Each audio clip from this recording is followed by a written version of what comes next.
পৌঁছে গেছিলাম আমরা মায়াপুর ইস্কনের মন্দিরের সামনে। তার আগে আমরা এই সাইডে রুম নিয়ে নিয়েছিলাম গঙ্গার পাশে।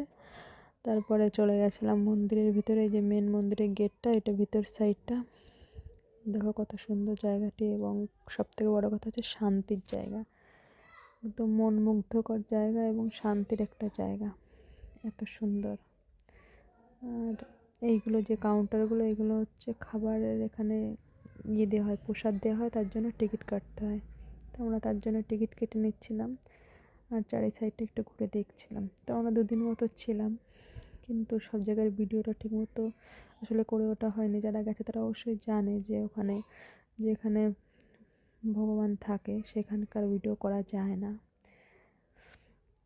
কিছু কিছু জায়গায় করা যায়, সব জায়গায় করা যায় না। তাছাড়া আমরা সব জায়গায় করতেও পারিনি, কারণ ওখানে গেছিলাম দর্শন করতে, এই জন্য সব জায়গাটা উপভোগ করছিলাম এবং ভগবানকে দেখছিলাম, যার জন্য সব জায়গাটা করে ওঠা হয়নি, তবে একটু একটু করেছি আর কি।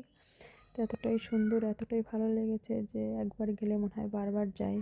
যে যেখানে মনের শান্তি পাওয়া যায় সেখানে মানুষ বারবার তার টানে ছুটে যায়। আর ভগবান হচ্ছে পরমাত্মা, আর পরমাত্মার অংশ হচ্ছে আমরা।